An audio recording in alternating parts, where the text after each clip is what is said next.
it in English, just in case. He felt the sharp intake of her breath, knew he'd guessed right.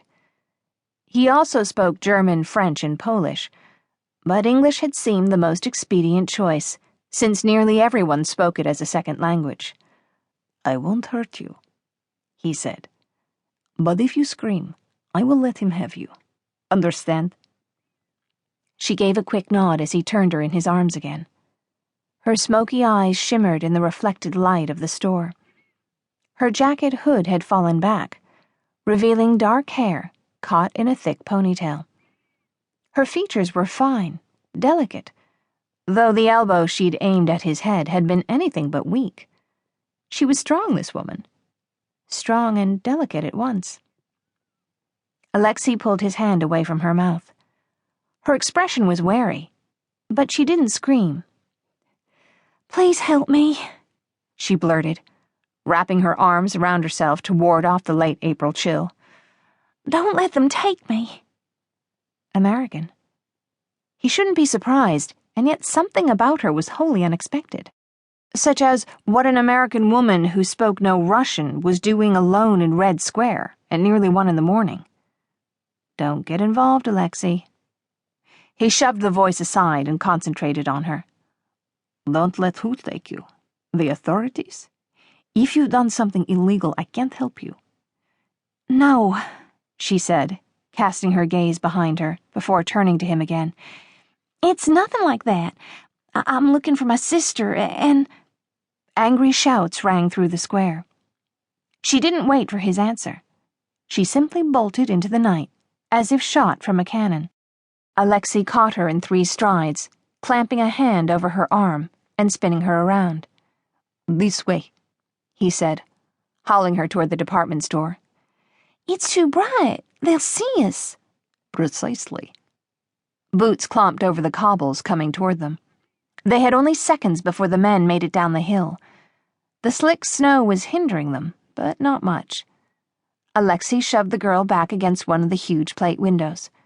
She made a sound of protest. "Put your legs around me." Her eyebrows shot toward her hairline. "Let me go! You aren't trying to help at all." "Your choice, moya krasavitsa," he said, stepping away. "Good luck." "No, wait," she cried out as he started down the sidewalk.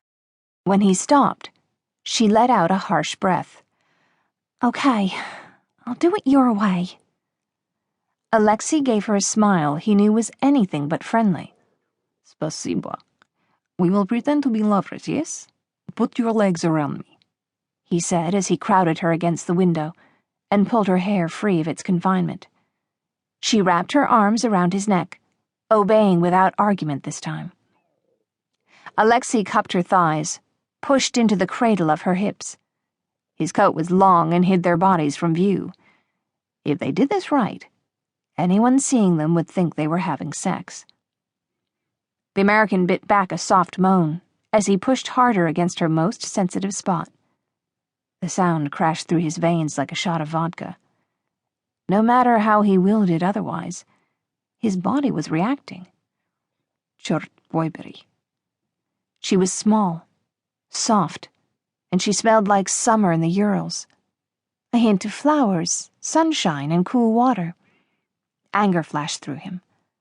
Her scent made him remember, made him feel. He didn't like feeling. He had no room for feeling. Feeling made you weak, had the power to break you. "Kiss me," he growled as the footsteps pounded closer, "and make it believable." Paige blinked up at the dark stranger holding her so intimately. My God, how had she found herself in this mess? She should have gone straight to Chad the instant Emma came up missing.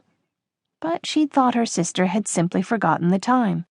And Paige wasn't about to disrupt her boss's evening when he'd been kind enough to allow her to bring Emma along on this trip in the first place.